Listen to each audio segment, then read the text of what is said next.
Petro didadekake tumbal. Kok sampean kok ya mentala mateni karo Petro. Terus Petro saniki salah napa kula takon karo sampean? Wah, niki tetep mboten ing perkara sepele. Niki mboten perkara sak baene niki. Niki perkara sing berat. Niki perkara sing memang pikire. Mula aku njaluk ngapura. Wah. Aku njaluk ngapura. Itu jebule mati kan. Ora mati, sing dipateni iki Malik Petrel.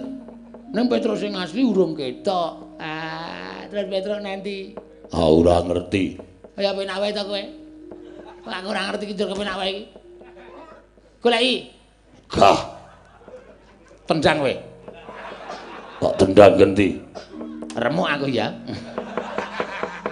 Gaya sikile stik becik kowe kok aleman reng. Watso. Watiu. Oh, watesa. Kaya montok reng. Watesa. Wah, cece sapa iki jenenge? Iki ana kelinci kok omong. Kelinci matamu. Menungso e padake kelinci. Weh, menungso to. Kok kaya tepung suarane to iki aku. Konangan weh. Ayo. Kuwi ana slilite kuwi untune kuwi. Slilit apa? Iya, kowe iki senengane pete kok. Ndeleki, meneng. Heeh. Ayo. Jiji gong slilit dijupuk kok diambu ora.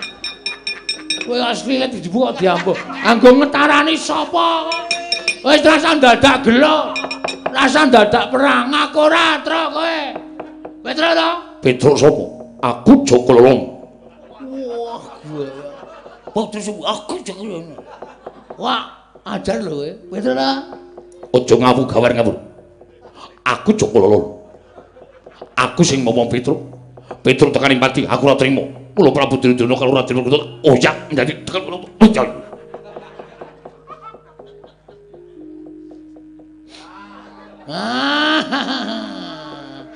Saruke mambu bensin. Al-Fatihah kunjuk Kiseno Nugroho. Bismillahirrahmanirrahim. Alhamdulillahirrahmanirrahim. Nuwun sewu Ki Lurah. Kula menika ngantos bingung napakaken dhateng awak kula piyambak. Apa ya aku ki kurang nggone ngladeni, menapa ya Wrantawati ki kurang nggone bisa nuju prana marang penggalihing Ki Lurah.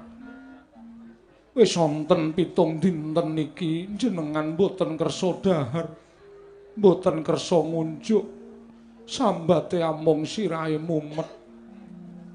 Enten apa to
Sampeyan mbok yo ngrumangsani to ya, aja kaya ngono to Ki Lurah, mbok yo paring dawuh. Terus kula niku dianggep kaya wong liya. Pendak lenggah dijejeri terus pindah. Nek lagi teturon sare dijejeri yo terus pindah. Nek kira-kira Wrantawati wis ora kanggo ning kene, ana ing Karang Tumaritis, mbok yo dibalekke ning papan dunungku, kula yo ora apa-apa. Ora bakal duwe rasa getun geduwung. Ning aja terus meneng bae kaya ngoten niku, ning ati rak yo marai lara to Ki Lurah. Hai.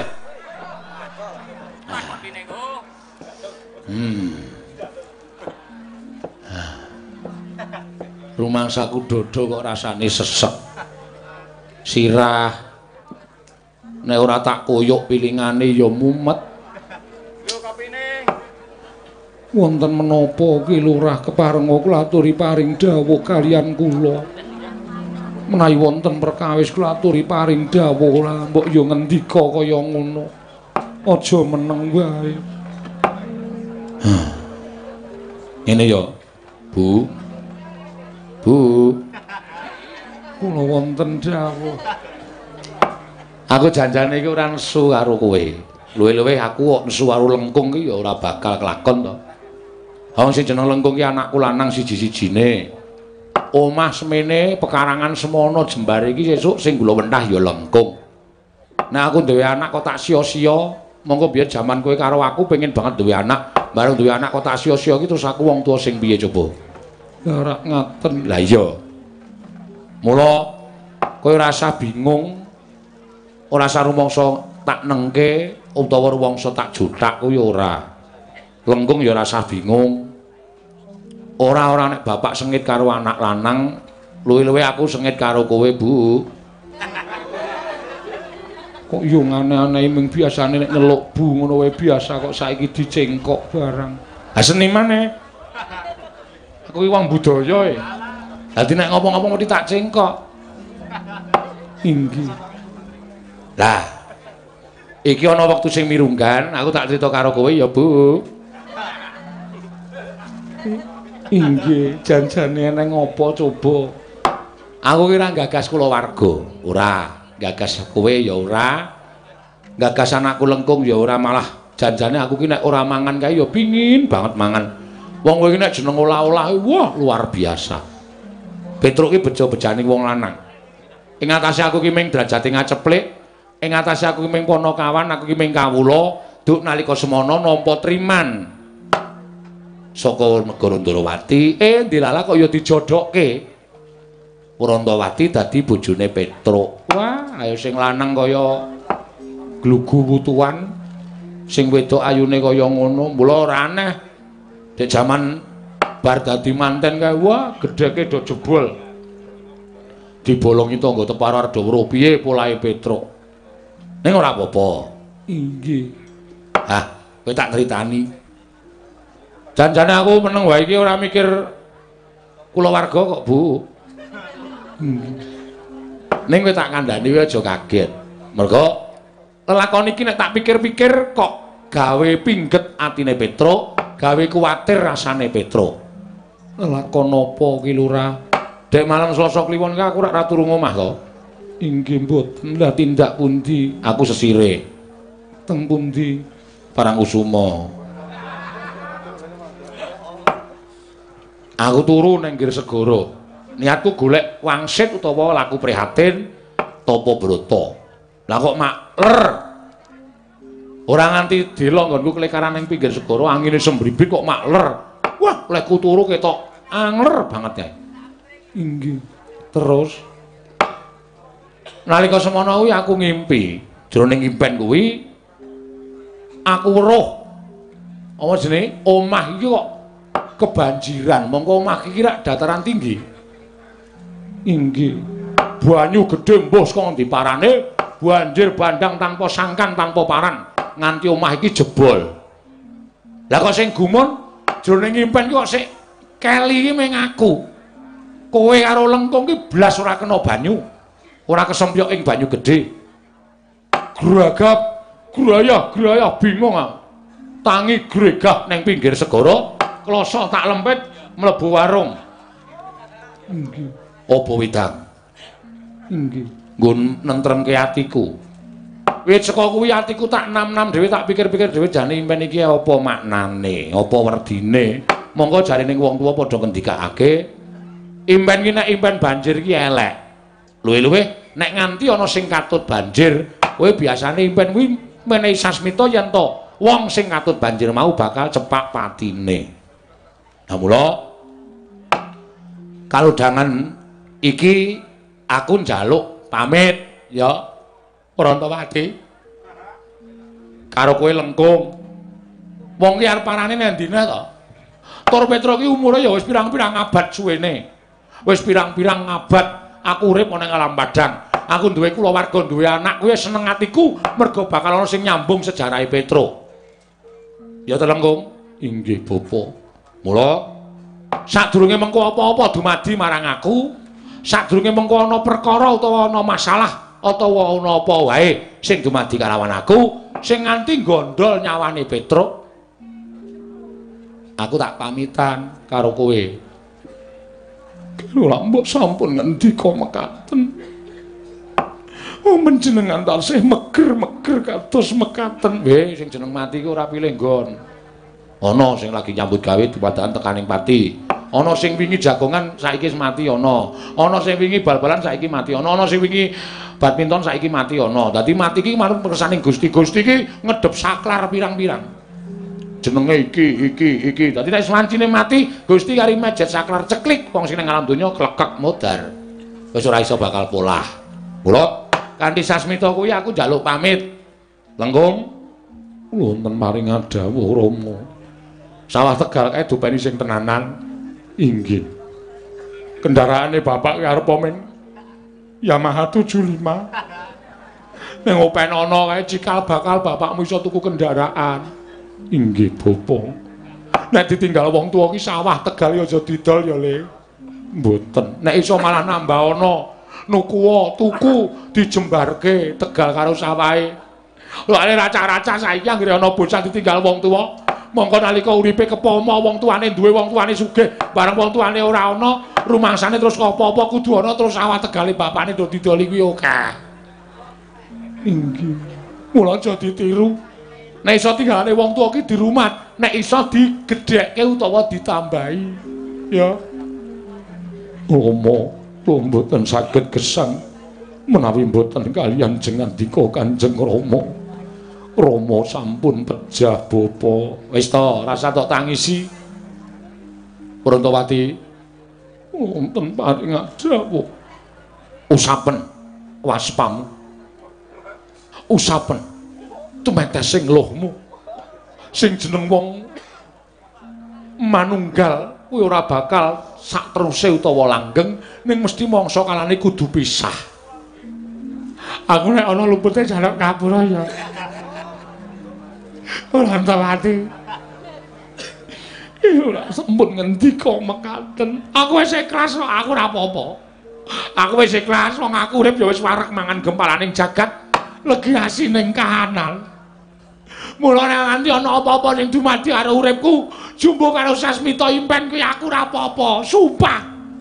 Ya mung semedhot kok aku kudu ninggal bojo karo anak. Aku paling karo kowe ya Prantawati iso nek kowe rondo. Aja gampang dicedhaki karo wong lanang ya. Kula mboten badhe rabi malih. Kangge ngetingalaken setya kula kaliyan Ki Lurah Petra. Aku dadi moh mati. Nek kowe omong kaya ngono kuwi. Gedhe tresnamu karo aku. Nggih Ki Lurah. Ning titara dipun menangaken budidaya. Arep budidaya piye wong jeneng impen ki sasmitane sing gawe urip. Ya wis ngono wae. Saiki aku tak kari ngenteni lelakonku ya ngerti. Tenan lho. Gareng.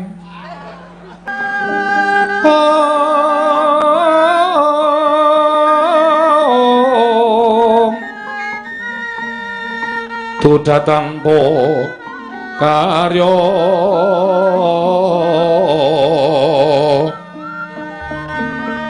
sangkang renemekan Gusti gelong reno sak sekarnyo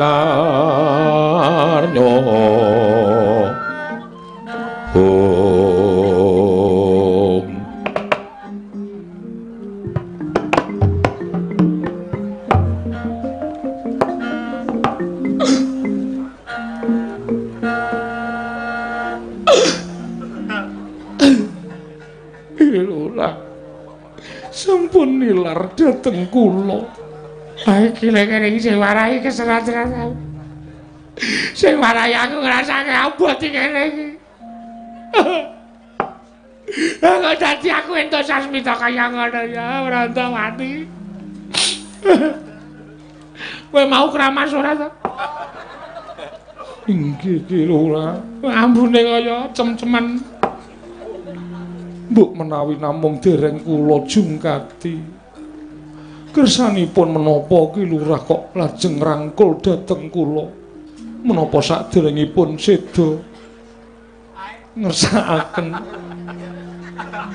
kabetahan batos kaliyan kula? Aja ngawur kowe. Aja ngawur kowe. Wong arep mati iki butuh suci. Butuh resik lahir batine. Kok malah ngomong kaya ngono lho? Ora kena. Hah? Aku ora seneng nek ngomong kaya ngono terus gorek rongeh karo artine Petro. Tak anggap aku ki uripe butuhe ngono tok. Ora kudu kaya ngono. Aku ngrangkul kowe iki ora kok terus ajak-ajak ora. Ono anake barang ngawur. Mbok menawi. Aku wis lho piye? Ngaturaken panjenengan menika kados mekaten. Rama, kula mboten saged dipun tilar jengandika Kanjeng Rama. Menika namung impen kemawon Kanjeng Rama. Sampun ngantos seda. Ya saiki ngene wae. Upama aku dipesthekke mati lantaran sasmita impen mau tak lakonane. Ning ngene, nek patine Petruk iki pati sing apik, aku ikhlas. Ning nek matiku mergo mati renah karo wong liya, dibudidaya karo wong liya utawa dijangka dening wong liya. Petruk isih jumangkah, isih iso ngrembyahake tanganku, bapakmu ora bakal mung trima kaya ngono wae. Sing jeneng cacing ae kepidak menungso ngolet mergo tangi turu. Apa meneh menungso? Menungso kuwi duwe perasaan, nek ana sing arep mateni karo Petruk ya saiso-iso bangga, saiso bangga. Nek cara sapine mbek dijagal sik bapakmu. Nek wis dijagal, dibleh aku pasrah.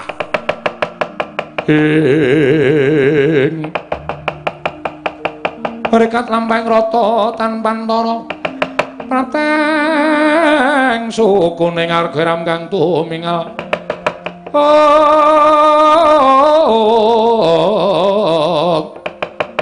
ram kang tumingal dendeng saengga praja dereng ngantos paribasami Balwacana praptaning Begawan Durna tuwin patih Harya Sengkuni karya kagiat Lora Petruk kanthong bolong-bolong.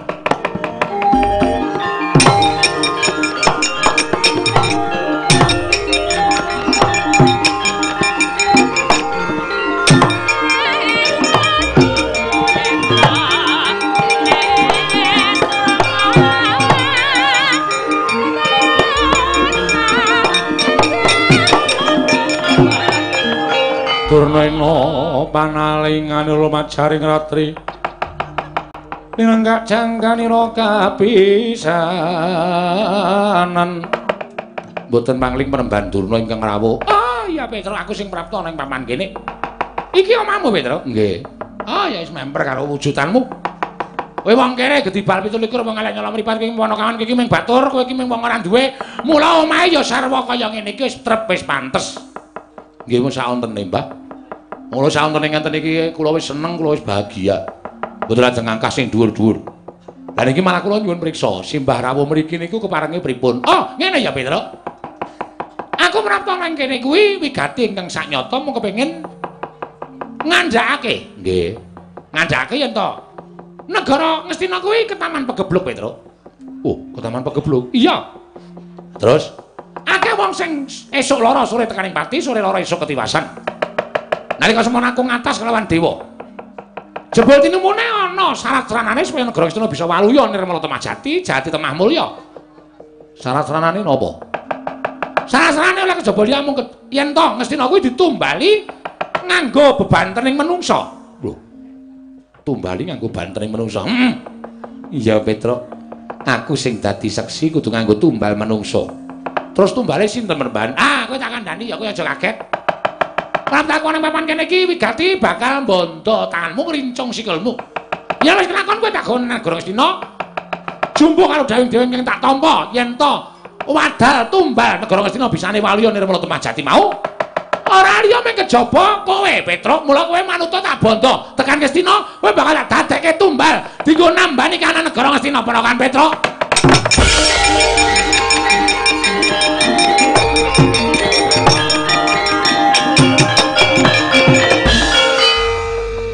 Kong wonten dawuh Bapak Candhak. Saiki werdine ngimpenku wis kecekel. Menapa? Ki yo, Ki Kurawa. Dipandhekani karo Durna karo Sengkuni tekan kene arep mateni karo bapak. Bapak sampun tumut-tumut kula ingkang badhe nrajang Kurawa. Rasa engko bagusmu ilang. Kurawa ki wong angkara murka ndak klepetan dosane Kurawa. Mundur. Menapa bapak wantun kalian Kurawa? Lho aku ki ngerti kondange iki. Lakon apa-apa ki Petruk ki nek metu sore Glutra Kurawa, tur durung tau menang karo Petruk. Mundur kono. Kula kuwatir. Rasa kuwatir. Upama aku mati tak lakonane. Kowe mundur. Kowe sik-sik enom isih ombo jangkamu neruske perjuangane bapak. Ya. Nggih. Bapak. Kowe pancen senopati. Ngono guys. Nyetel ning jero men aku semangat. Lagunipun sinten? Wah, saya ra nyeni blas. Didi Kempit, anu Didi Kempot. Nggih. Mundur kono. Nggih, ngestaken dawuh. Kula mboten tumut. Rasa, pokoke kowe kari nyanyi, Bapak. Nggih, ngestaken dawuh. Oh, bocah edan, anake diajari sing ora-ora. Nuwun sewu, Mbah. Lah kok dadi kula tak nyuwun prisa karo sampeyan, nek pancen Petruk kudu dadi Sarakrana tumbale Nagara Ngastina ikhlas lahir batin. Ning nuwun sewu, kula tak memperjelas. Aja nganti patine Petruk niku muspra. Sampeyan wau paring dawuh nek Sekung Semedi entuk Sasmita. Nek sampeyan entuk Sasmita niku mesti cetha dewane sapa, kayangane ngendi. Nah, kuwi aku lali ora kenalan. Dadi dewane mboten ngandhake kok jenenge sinten. Ora tak takoni. Ora alam-alaman kok. Wong iki ngerti-ngerti swara ana Durna, oh ngilahing. Awigna natus tidam. Begawan Durna, ngerti ya? Ulun ingkang prapta lan ngejawantah merpeki kelawan jeneng kita. Ngastina bisa wali Nirmala Tumajati, nek to ditumbali nganggo nyawane Petruk. Wis, ngono ya. Ulun kondur makayangan. Pleper terus mak glondeng. Lho. Mak glondeng. Dhuwur sanggar pamujan ki rak seng. Oh. Dewane munggah ki ora ndelokke nek dhuwur seng, nabrak seng dewane. Oh, nggih to. Ini rak mestine panjenengan prisa kayangane ngendi. Lah wong jenenge kowe ora ngerti kok kon takon kayangane iki piye aku tak takon karo kowe apa nalar. Jenenge kowe ora ngerti kok kon ngerti kayangane coba. Mula kowe rasa dadakaken gunung tanpa guna, kowe tak boyong ning Ngastina. Nek kowe bangga sembadani, nek kowe budi mesti bakal tak rampungi. Mbah. Kula wis matur to, nek arep nyekel karo Petruk ngibarati sapi mang jagal riyin. Upamane kula menika manuk mangoyak-oyak sik, mang pulut sik. Nek iso kepulut kula wis dadi panguwasa sampeyan. Nek Petruk isih cetha pocapane, isih cetha jangkae, isih iso ngrembyake tangan. Oh, aja sampeyan dewa medhun nek ora bakal wedi. Lho, nek ngono kowe wani karo Begawan Durna. Apa kira-kira kowe iso nandingi Begawan Durna, Petruk? Ora malah dening pangaring Begawan Durna. Aja kelakon tak tibani Jaya Kawijayan. Kelakon dadi bandane negara itu gwajul rae.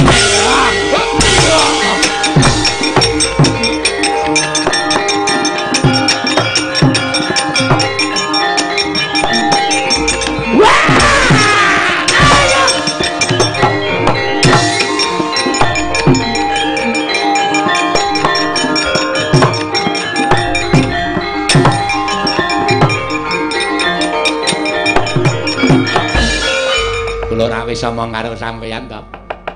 Nek omong karo Petruk niku ngati-ati. Senengane kok sembrono sampeyan didugang kula ya didugang kula ra melu napa-napa kok gabul pulute. Oh, Petruk pancen mani tenan kali kula Kakang anu Adi Sapati harus ngene Kakang-kakang sapa ora. Ha sing jeneng ngomong saking cepet iki ra ya sok kualik bareng to. Kartosiwa, Kartomarma. Kartomarma. Nuwun paring adhawuh. Petruk dicekel, bondo tangane krincung sikile bagi panjenengan. Ora iso nyekel Petruk, Gunane apa? Katane Jaya Kawijayan. Sendika ngistaken dawuh, mangkat le nur iki paman Sengkuni.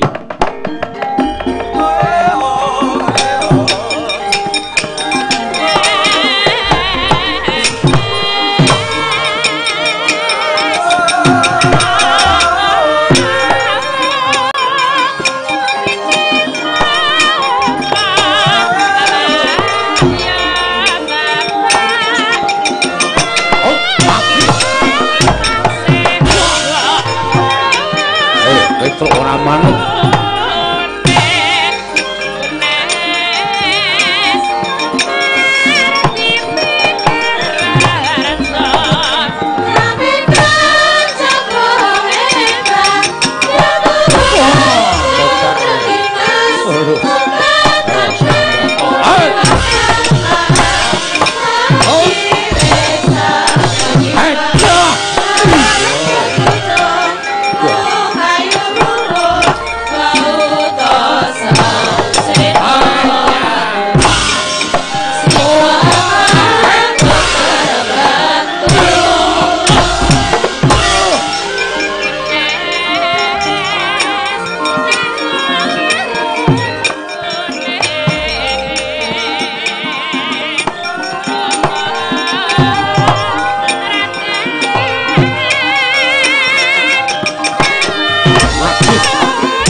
Tumbak juga ketemu Petro.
Petro berguguk untuk waktu nagrem diboyo nek negara Ngastina. Malah Kurawa bubar mawut ora karu-karuan. Nungsang puyang gudel bingung numbuk bentus. Merga saka pokal gawene Petro kantong bala. Kowe ora iso nyekel Petro. Ora jumbo ngono sago karo Begawan Durna. Oh, banyu suci Perwitasari tak jaluk. Kayu gong susuhe nyangen tak jaluk. Kabeh tak duwe tak jaluk kabeh. Wah. Kaya ora jejer daratan lho anyepe kaya. Wah. Yo wis semingkira. Wah, Petro, aku sing teka. Petro rasa dadak dikabari kowe teka. Jelek langsung kok seret Petro. Tak bantah ana bare dadak. Wong kok arep nyekel kok dikabari. Antene mlayu malinge. Kowe arep tak cekel, engko rebo sore arep tak cekel. Ha Selasa esuk wis minggat. Senengane kok aneh-aneh lho. Langsung wae. Yo, tak paranane, Petro.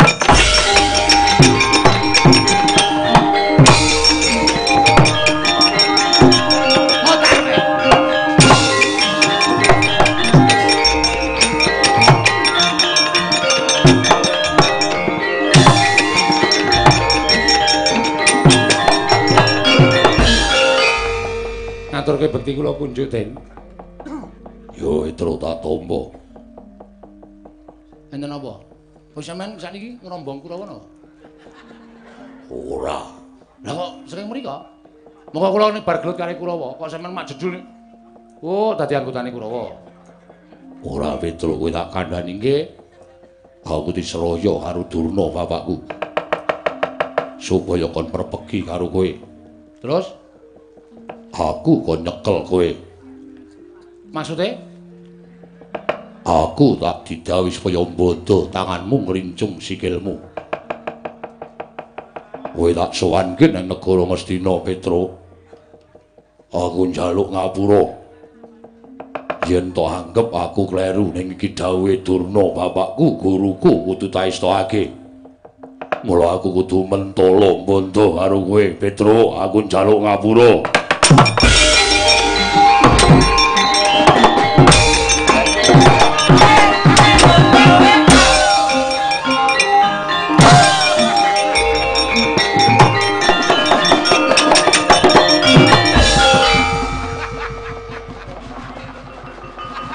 Nek ayar kaya ndara sengkaki kae. Tanganku tak antil dhewe malah celeng-celengan ra karo-karuan. Petro kowe ngopo? Malan kerik ning ngarepe Werkudara. Mangriyen, Mas. Perkara aku arep tok cekel, arep tok pasrahke karo Begawan Durna, cekelen ora apa-apa. Ning nuwun sewu. Ora jeneng aku arep mundat-mundat lakon sing wis lakon. Ning apa kaya ngono kuwi walasane Werkudara karo Petro, ha? Wah, ora basa. Ora basa kok apa? Wong kowe tegel karo aku tak basani. Wah, aku didhawuhi Durna bapakku. Saiki aku tak takon karo kowe, sampeyan tepung karo Durna pirang taun? Terus Petro le ngomong karo sampeyan pirang taun? Diitung. Wah, sampeyan tepung karo Durna niku lagi entas. Sampeyan dadi siswane Begawan Durna. Ning kula wiwit sampeyan dilairke teng wana. Bungkus 15 taun Petro ki nunggoni ora mulih nganti kisruh karo bojo kula. Niku mergo Petro mbelani karo sampeyan. Aja nganti bungkus niku dipangan kewan galak. Kok jane iki barisan iki gedhe, ora blas ora gatekake labane Petro. Dumeh Durna gurumu. Werkudara Petro pateni, terus tak sendikani. Werkudara kae pateni, terus tak sendikani. Apa mbok anggap bener? Hah? Apa wis bener gawe Durna?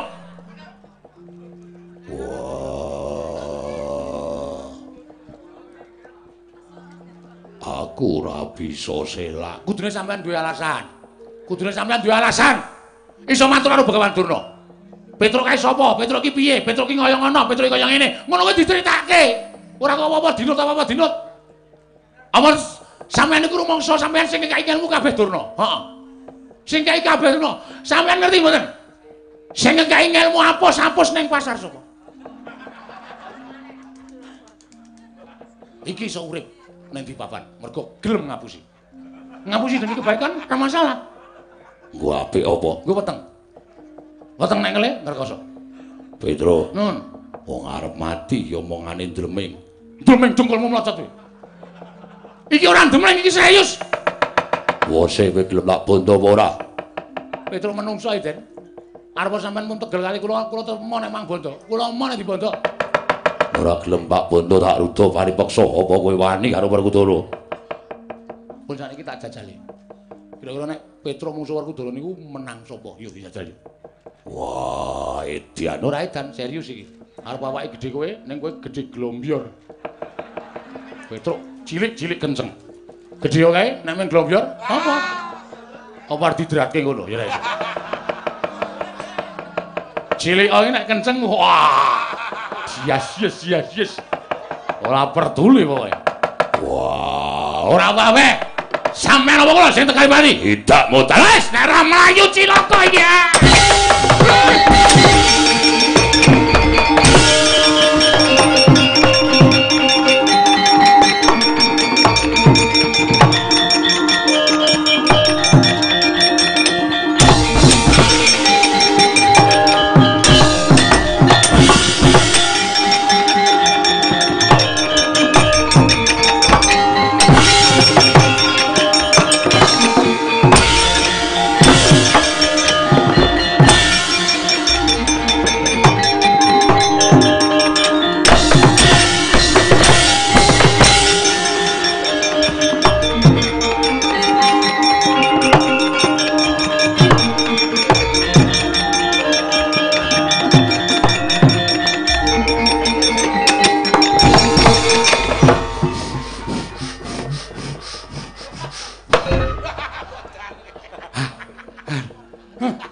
Aduh edan, andura Werkudara ling ya. Tenanane. Aku ngalor doyak ngalor. Aku ngidul doyak ngidul. Lompat kali doyak kali. Doyak lompat kali. Lompat but, lompat kono apa? Wah nek ora. Aduh.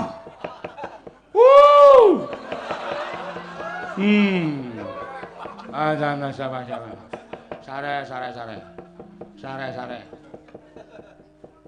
Iki rak Petruk to? Pandang tekan kono yo. Petruk. Ponokawan. Nggih. Sampean lah sing ngeluk mau aku. Wo, aku krungu-krungunen. Lho, krungu-krungunen apa? Krungu kula niku Petruk iki. 12 ngono.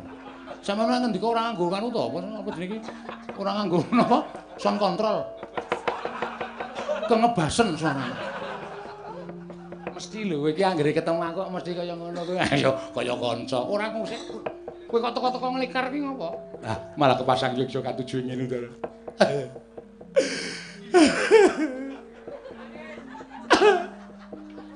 Kula nek ngrasake lakon kula ning bingung. Lho. Kowe kok terus nangis ki ngopo? Lha tak cerita ya. Ya cerita. Mungkin nek pun tau ngerti critane ora dibedheki lho, ora. Ora sengit takone ngono terus iki ngene ngono. Ya ora ngerti wong kowe iki lagi wae kena lakon kau kon ngerti. Lah jarene Kang Paningal Sewu ngerti sadurunge winarah. Ngerti lakon sing ora prisa. Ning aku ora ngerti apa sing dumadi marang kowe. Lah ra ngaten. Lah iya. Lha niku teng omane ngimpi. Ngimpi apa?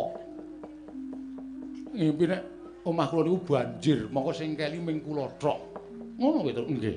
Lah ngimpi dek kapan? Selasa Kliwon. Nendi? Parangkusuma. Lah kowe le sesirih kok neng kono. Ayo ngertine kono. Lah terus? Banjir niku bar ngimpi niku esuke kula dereng kuwatir wong kula sempat buka buku 1001 mimpi kok. Banjir niku 3, keli niku 2, kula tuku metune kuwalik. Kaya jaidan kaya niki ra entuk lanange negara. Ya, nggih. Menawi isih ana sing dodol Gresik. Ora entuk ya ora entuk, kok takok aja dodol ora. Ah bareng niku. Ah kula niku ngerti-ngerti ketekan Durna. Durna takon kali kula. Petruk manut kowe tak bondo tamu tak krincung sikilmu tak leboki pakunjaran mergo Ngastina ke Taman Pegebluk. Agane Durna sing muni ngoten niku tak waneni Kurawa ajar. Wah, Kurawa tak ajar. Nggih. Kartomarma kalah kali. Satama kalah. Dursasana mlayu Durma ganti mlayu Ditraksa mlayu kabeh. Edian. Ora edan iki serius. Lho lah iya kok Petruk kok ngalahke Kurawa. Wah. Nek sampeyan niku sok metu sore. Ora mung esuk-esukan tok. Lakon apa mawon nek Petruk metu sore niku mesti ngamuk Kurawa kalah kabeh. Lah sampean le dolan kurang adoh sampeyan. Terus. Jluk. Apa kuwi? Mangke riyen to. Aku senengane nek ngono kae wegah lho, senengane aku niku gati ngono emoh aku. Jelek. Sapa sing teko? Lho, sapa? Lah sampean ngerti ta? Ora. Ngerti mboten asline? Ora. Ndara Werkudara. Werkudara. Heeh. Mbok rada kaget ngono lho. Ndara Werkudara sampean ning ngendika? Lho, Werkudara. Ngono. Pas banget adegane kok. Kene wis Ndara Werkudara. Kono kok Werkudara. Ha wis rampung. Terusno, bar kuwi tak tapuk. Ki ora nesu, ngono senengane nesu ora. Ndara Werkudara niku jempol dadi kongonane Begawan Durna. Werkudara kuwi. Ah, sip. Nonton niku. Suasanane niku kecekel ngoten lho. Iya. Ha nggih Werkudara niku Petro. Kula Den. Kowe manut tak rangket tanganmu. Hak grincung sikilmu aku entuk dawuh Durna bapakku. Nesu lho. Aku dadi karep wis kon Ndara Baladewa nika. Kowe kuwi nggih. Ning Ndara Werkudara mboten wedi kali kula, aming sak kula kok. Lah iya. Wong bengok-bengok nganti telak kula lara, ya kula tetep kudu tak rangket. Lho nek pancen ajeng ngrangket kula, kepeksane kula wani karo sampean. Yo tambah lara. Jiyes. Sikile duncalke. Lho apa sikile Werkudara ki pisah apa piye kok duncalke?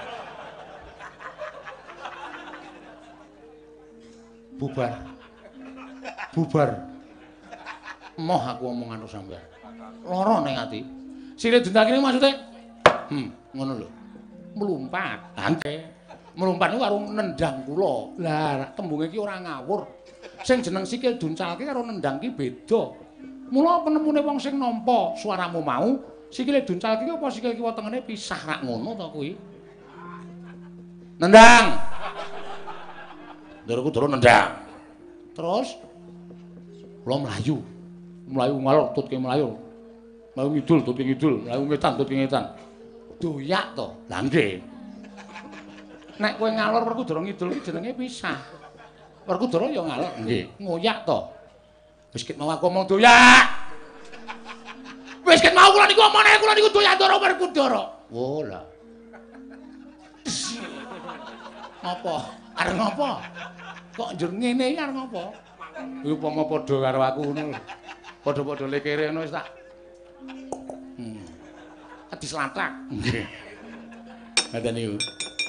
Lah terus kowe piye? Ah, sampean ketemu karo sampean, ketemu karo Nata Ndarawati teng mriki niki. Lah iya, terus kula matur sinuwun kula nyuwun ketiwasan kula ajeng diuncali sikile Ndara Werkudara. Terus Sinu Ndarawati ngendika, "Lho, sikile iki pisah apa piye?" Ngoten iki. Lau ngoten iki.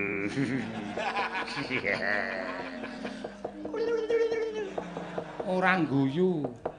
Ora arep guyu. Den, apa? Kula ditulungi, Ndara. Kula ditulungi, nek kula mboten ditulungi kula mati.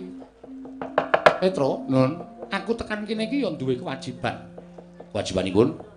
Aku pengen mulyake dulur-dulurku Pandhawa. Seranane aku golek wahyu katentreman. Wahyu katentreman? Iya. Ketoke lakone ora kaya ngeten iki wahyu katentreman. Kok aja mbadar iki to. Aku golek wahyu katentreman. Oh, terus ngene wae, andum gawe gelem ora? Nek kowe iso golek wahyu katentreman, kowe tak slametke. Sago ora? Nek kowe sago tak slametke, nek ora ya sakarepmu kowe pantene Werkudara mbok ya wis. Terus gunane apa Yohan Petruk iki gunane apa? Ora ana Petruk ya ora apa-apa kok. Saiki iki Petruk karo Nala Gareng Bagong wis kalah karo Limbo karo Cange. Ora ana Petruk ora apa-apa.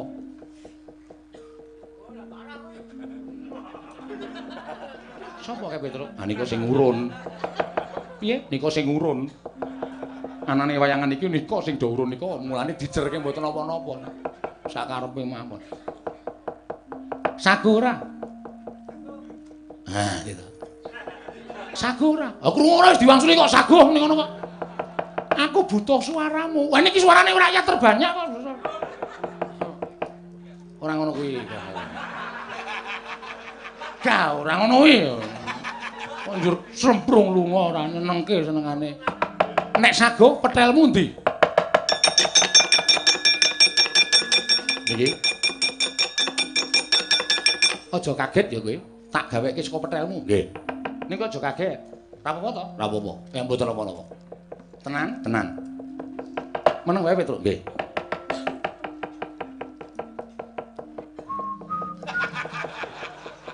meneng bae.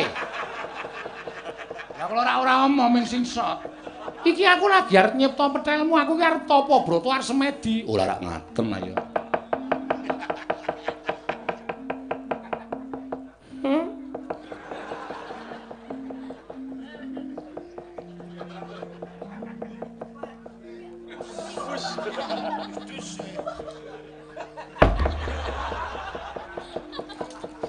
Kowe minggat kono.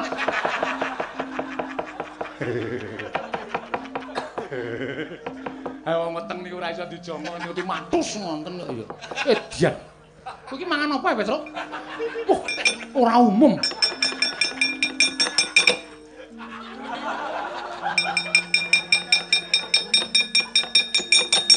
Nek ora tak rampunge ora rampung-rampung. Mandi. Pangesining nata Ndorowati Prabu Sri Bathara Kresna. Kijal wujuding pedhel ana ki lho Petro kantong bolong.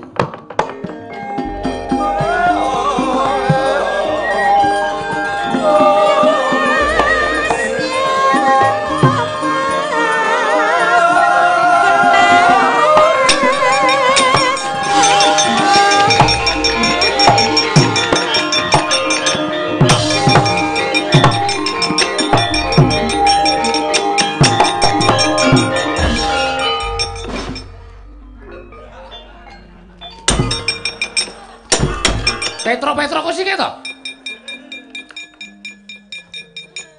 Kok mau lancang.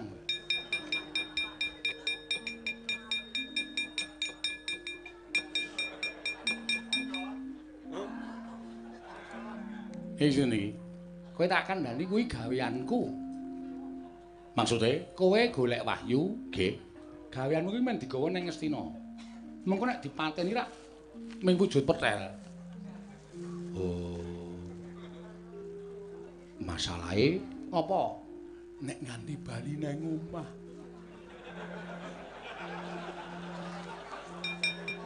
Ora. Sampeyan ora deg-degan iki sing sir-siran. Wrantawati niku ayu putra panjenengan niku ayu wis ora. Wrantawati ngerti kuwi sing tenan apa sing ora iki ngerti. Ah, samana persis banget ngene kok. Wah, nyemelangi iki. Duwe apa? Duwe sekrup. Wah, cilaka gah kula.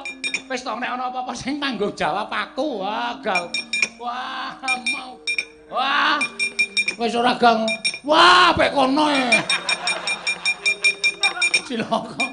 Petro edan mlayu golek wayu ki engko ben digawa Werkudara. Petro saka pedhel. Kula wonten dawuh. Kowe nang kene nek digawa Werkudara manuta ya. Nggih.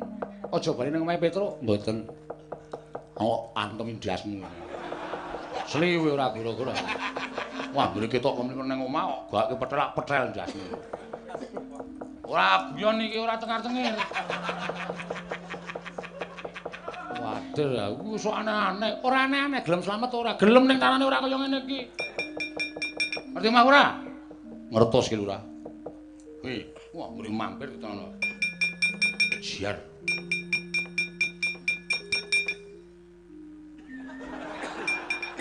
Kok wis ngene urung-urung. Wis kowe mangkat aja nggugu Petroke cah edan cah gendeng. Nek Werkudara tekan kene digawa manut to. Nggih, ngestakaken dawuh sinuwun.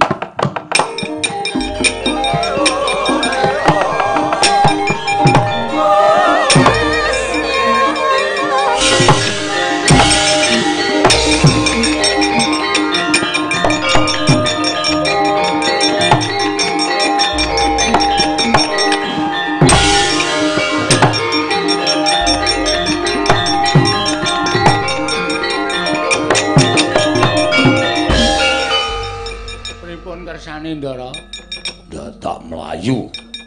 Wah, kon manut ya angel. Nyun ngapunten ya. Ya gilok-gilok etok-etok niku ya nganggo moh barang kok njur langsung pasrah rak ya ora tek apik. Klewo-klewo ngoten. Lho, Nun. Gawa ning Ngastina aja kumbi aja selap. Pun derek mati urip derek sampeyan kula pokoke.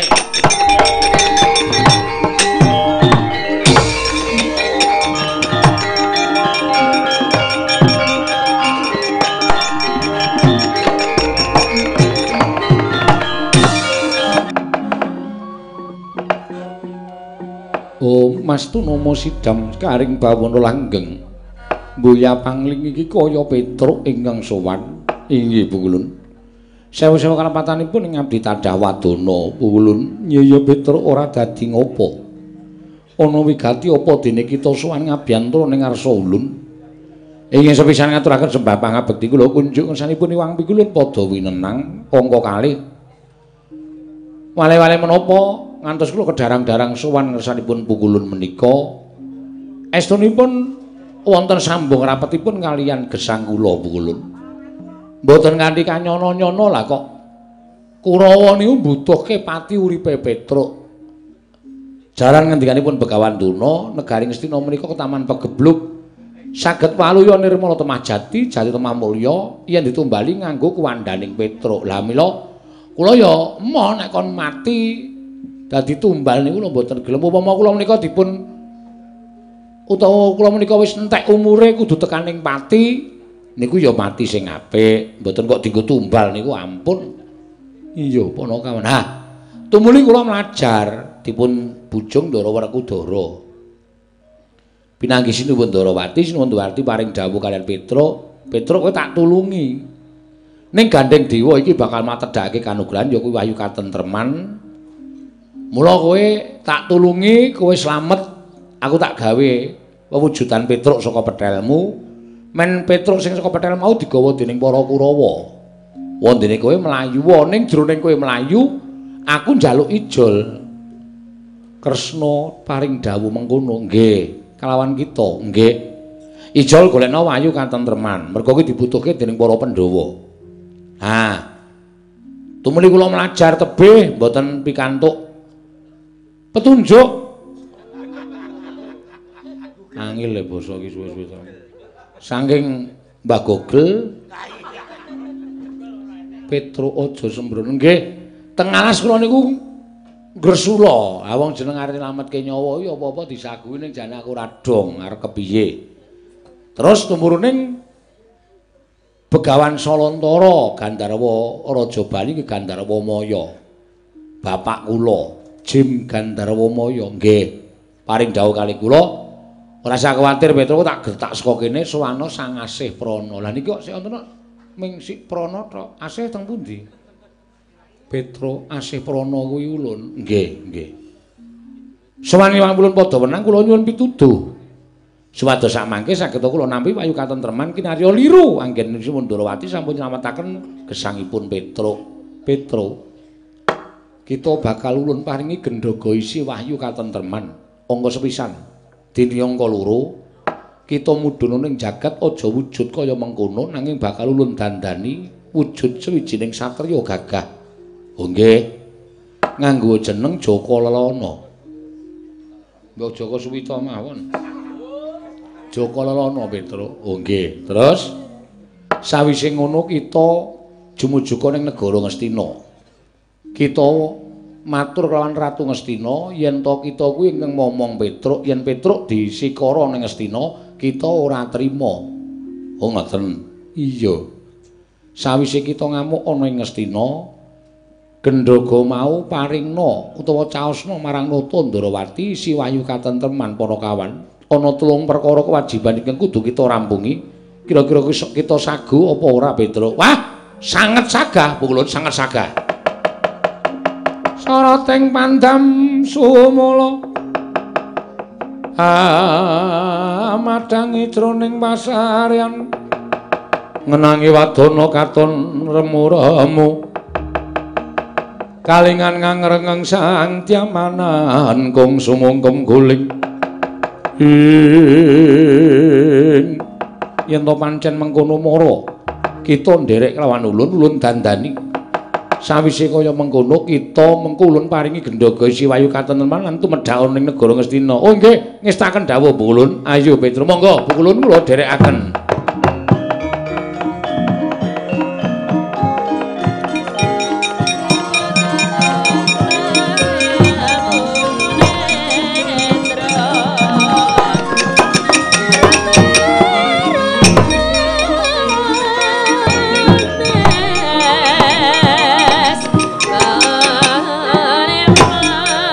Rata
Kendang kancing langit kelap-lapaton lir kincang ing risang mawe gandrung Udara Duryudana kakangku piye pun kakang aturake panuwun ingkang tanpa pindhan dene Siadi wis bisa kasembadan boyong Petruk.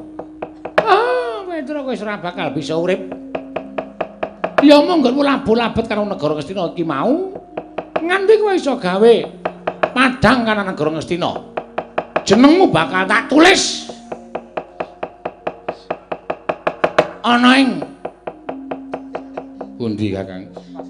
Kutagara negara Ngastina. Petruk pahlawanku.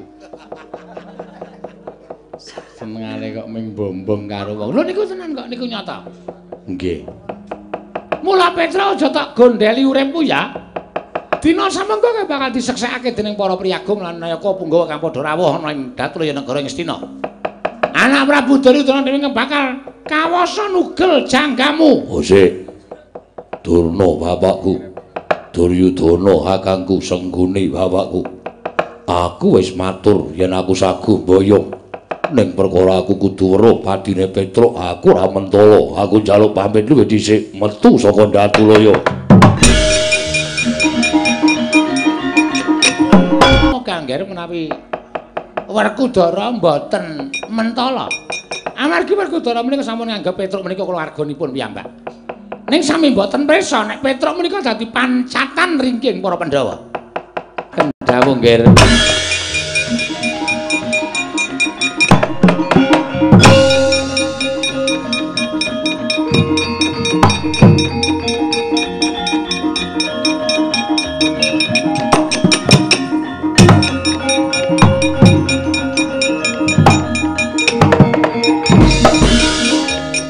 Petruk tumung kula Bapa Ngakasa Ibu Pertiwi dina samengko wis ditetepake kowe kudu dadi tumbal negara Ngastina. Mula ingsun pribadi ngebakal mungkasi uripmu.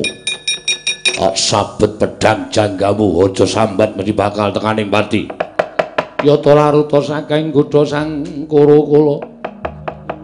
Yen amotasa Sang Sri sigra ngasta wujuding bedama Sang Duryudana nalika semanten sigram nigas jangane Kelurahan Petruk kantong bolong parandene kalaning jagat gawaning para dewa.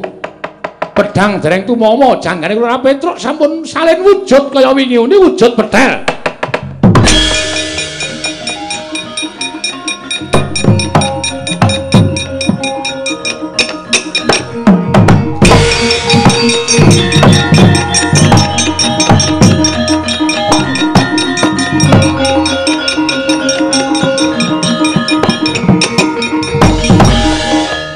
Dulu. Wonten dawuh. Sampeyan pendhita ajeng ngapusi kali kula. Lah, kula niku ya kaget. Wah, laguku karepe lha kok dadi wujud petel kaya ngene si ana sepete barang. Wah, kurang ajar Petruk pancen menungsa ora tatanan. Kurawa mung diapusi karo wujuding petel kaya ngaten iki pripun Dewate? Aduh, kula rak wis batin mesti eneng apa-apa. Biak.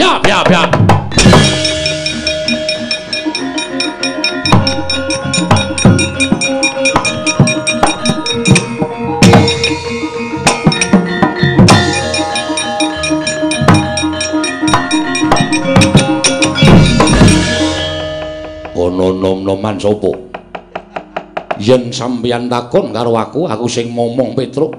Aku ingin tansah ngulakake laku jantraning Petruk jenengku Bambang Jaka Lelana. Sinuwun Ngastina, ratu ingkang mulang sarak, ratu ingkang hambek angkara budi candala. Lupute apa momong aku Petruk? Teka mbok mateni bakal mbok dadekake tumbal.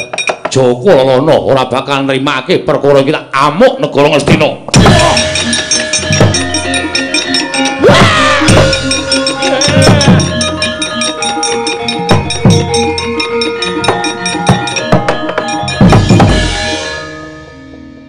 Gelem kaya satriya ya ngleleng banget ya omongane. Ngerti ku? Iki Bambang Jaka Lelana.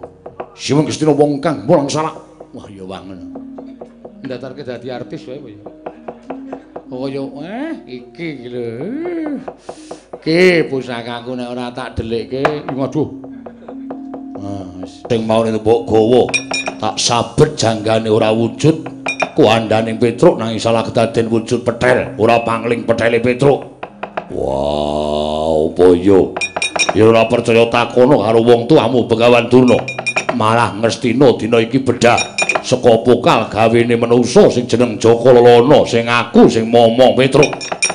Jaka Lelana ora nrimake Petruk dadi bangke ana ing negara Ngastina. Wonge ngamuk minggira dupakane Jaka Lelana.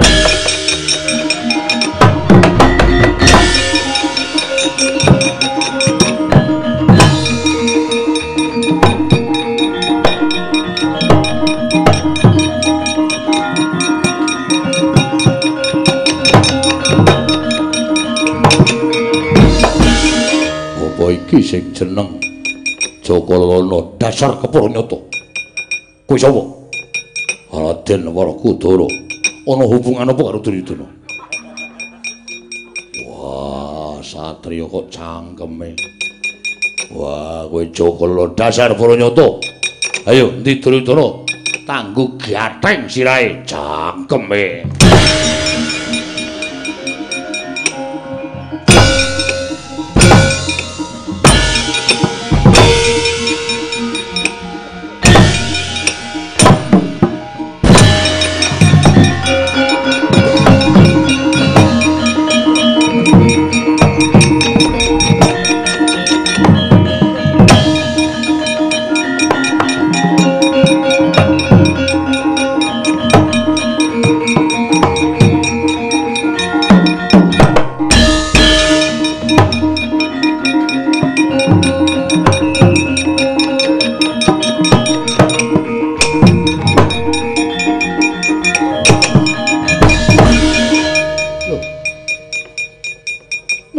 Prabu Duryudana to? Kasinggihan kok ora, Bu.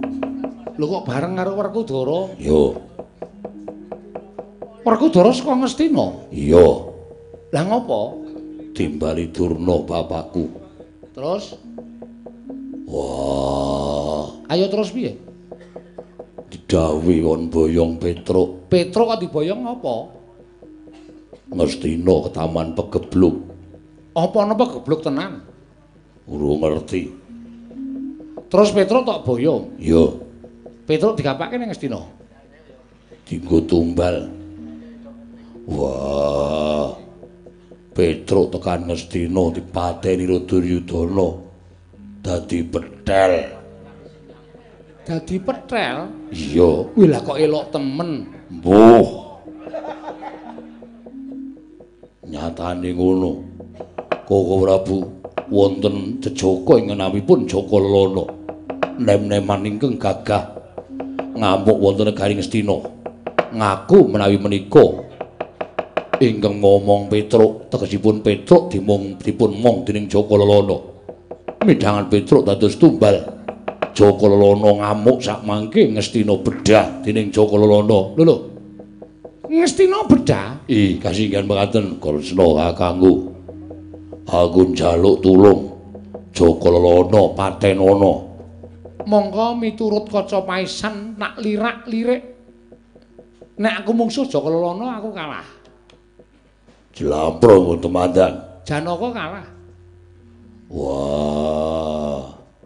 Monggo kae sing dinceng ming wong loro. Sapa? Yai Prabu Duryudana karo kowe. Kowe sing boyong Petruk. Yai Prabu Duryudana sing mateni Petruk. Wis wong loro kuwi sing keluputan. Mesti kaya bakal lelen ngoyak karo kowe Werkudara.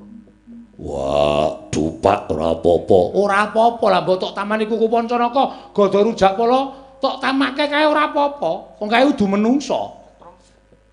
Wah, Koko Prabu kados pundi Koko Prabu? Kula mboten saged. Kula mboten saged ngrencangi paduka menawi kula mangsa Jaka Lelana kula pejah. Sinten ingkang saged mejahi Jaka Lelana? Wonten. Sinten? Gareng kaliyan Bagong. Ning panjenengan kedah nyuwun ngapura ngakoni nek panjenengan mateni Petruk. Piye Werkudara? Mbuh lah. Werkudara kok mbuh lah ki piye to ki? Wah, Werkudara ya kudu ngakoni yen kowe sing boyong Petruk. Wis nek ora ngono, wah lah mbok tekan ngendi wae kowe doyak karo Jaka Lelana Werkudara.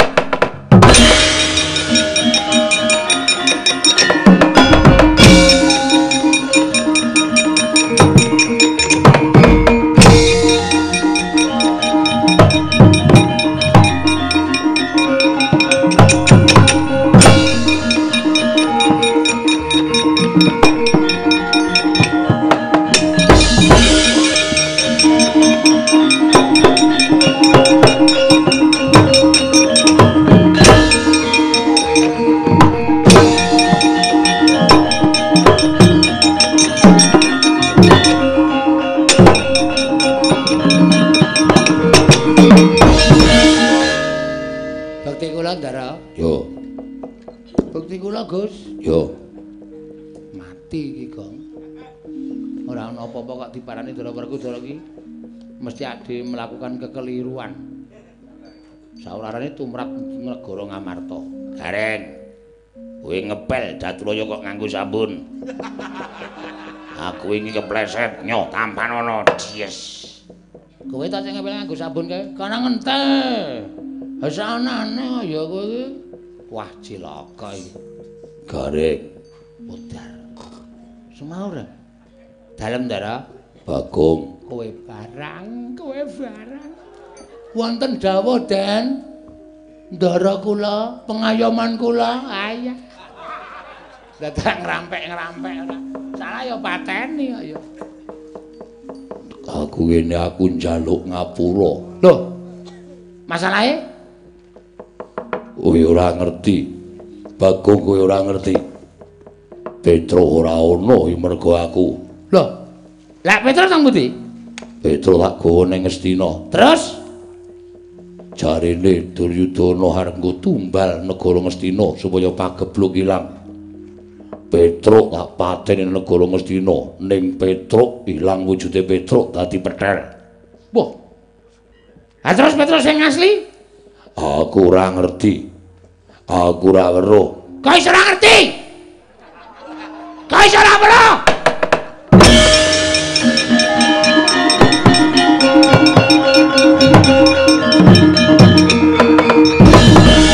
Kok iso ora weruh Petruk piye? Kok dadi kowe kok Petruk to dadekke tumbal ki maksudmu piye?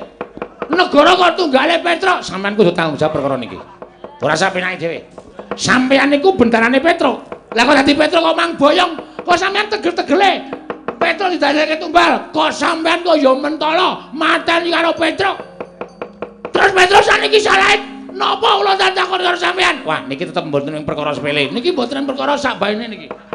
Niki perkara sing berat, niki perkara sing memang pikire. Mula aku njaluk ngapura. Wah. Aku njaluk ngapura. Itu jebule mati kan. Ora mati, sing dipateni iki Malik Petrel. Ning Petruk sing asli urung ketok. Terus Petruk nanti. Ora ngerti. Kaya penak wae to kowe. Kok aku ora ngerti ki njur kepenak wae iki. Goleki. Gah. Tendang kowe. Kok tendang genti? Remuk aku ya. Gaya sikile stik becik kowe kok aleman rang. Sing momong Petruk ora trima. Lho lho. Apa Petruk duwe tukang momong? Sing momong Petruk jenenge Jaka Lelana. Wah, kepalan Jaka Tedhun ki. Udu. Jaka Lelana kok Jaka Tedhun. Jaka Lelana? Yo, ngamuk nang Ngastina. Kresna dawuh karo aku kon njaluk ngapura karo kowe babagan Petruk. Yen kowe iso materi Jaka Lelana, Gareng, Bagong. Aja kuwatir, jagat iki tak ubengane. Petruk tak golekane. Serius lho. Tenan iki ora mung ngadeg wonten pangucang ning kababar dadi pangarti. Tenan. Lahir batin? Lahir batin. Sumpah diseseni jagat? Sumpah diseseni jagat. Le, Ndara Werkudara wis sumpah. Jaka Lelana, dantemi pateni le. Yo.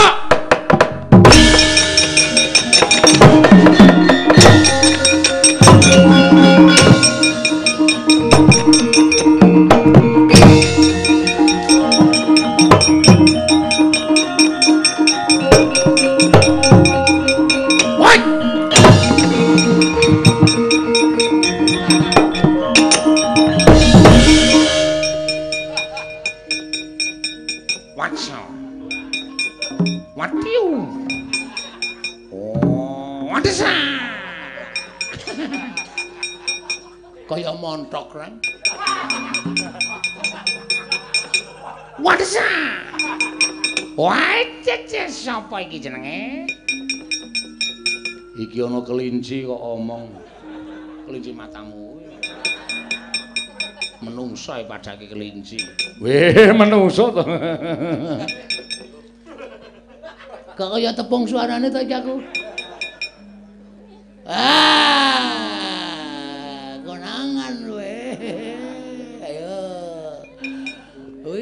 slilite kuwi untune kuwi. Slilit apa? Ah iya, kowe iki senengane pete kok. Ndelaki, meneng. Heeh. Ayo. Dijigong slilit dijupuk kok diambu ora. Kowe slilit dijupuk kok diambu. Anggo ngetarani sapa kok? Wis rasa dadak gelo. Rasa dadak perang aku ora tro kowe. Petro to? Petruk sapa? Aku Joko Lolong. Wah, gue. Putus aku Joko Lolong. Wah, ajar lho kowe. Petro to? Aja ngawur-ngawur. Aku Joko Lolong. Aku sing ngomong Petruk. Petruk tekani mati, aku ora trimo. Kula Prabu Duryudana kalau ora trimo oyak dadi tekan oyak.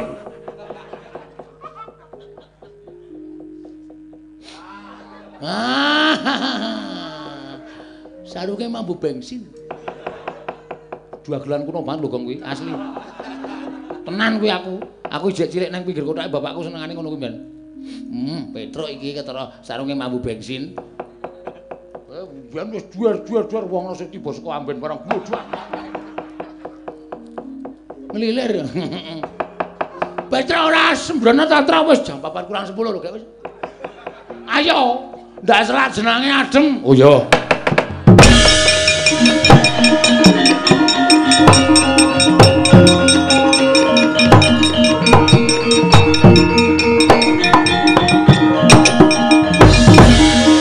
Wah, saka ngendi tong? Kaya gara-gara ra melu. Saka ngendi to? Aku nek arep akrab karo kowe kok ora iso ta, Truk. Andasmu atos banget e. Nang iki wetenge malem kaya diantil. Ayo ngene iki lelakone. Sinuwun tresno endi? Akeh apa lenggahne kono? Kon didamrene, aku ana wigati. Aku kok gelem tak kongkon ta, Truk? Njaluk tulung. Oh iya, ya rasane kakane kok kon wirawiri.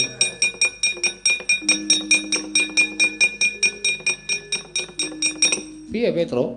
Pikantuk. Lho, entuk. Entuk. Ajar lho. Endi coba?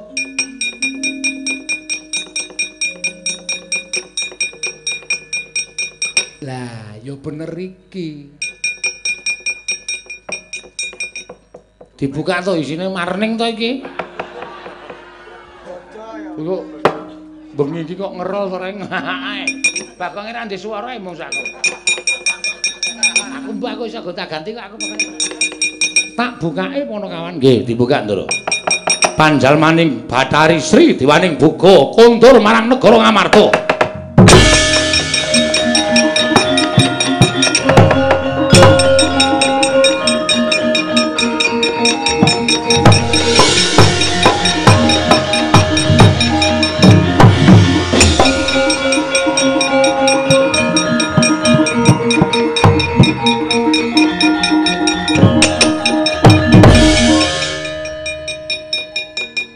Joko Lono mau sapa?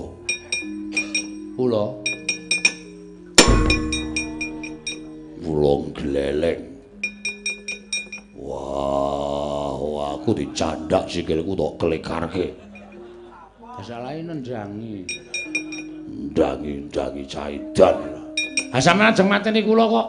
Saiki wis ora. Ya alhamdulillah nek wis ora. Lalu ngapura? Padha-padha. Ora basa.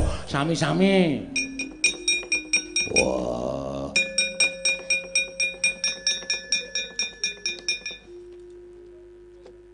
Kok iki ngopo, Gong? Tenggulmu kuwi. Petro jejeg nganggo pringgon sengel e. Awang ora ana apa-apa diantil iki kaya asik ngantil kowe iki. Asik dugulmu mlocot ora. Ora Kudara. Iki. Sesuk meneh nganggo itung-itung yen tumindak. Yo. Kurawa kae lho sajake kok kaya ora trima Pandhawa entuk kanugrahan. Wah, meneng wak singkirne.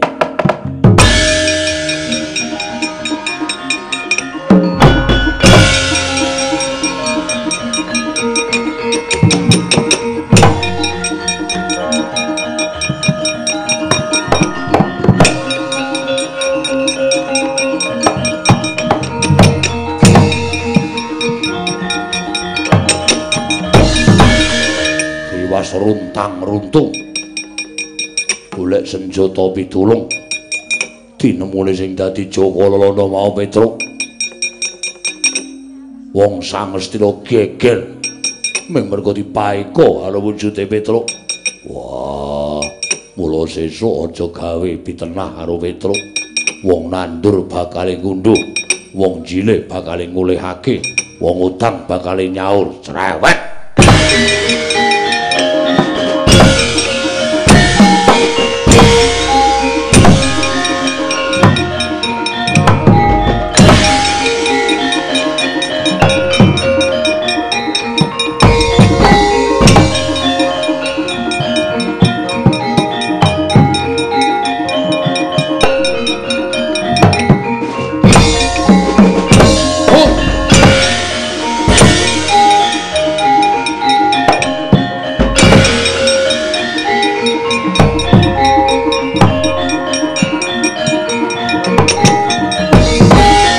Samadhange jagat tumungup-ungup paning sapucaking wukir marebak bangsa mirat keneng soroting surya mekalan gunung-gunung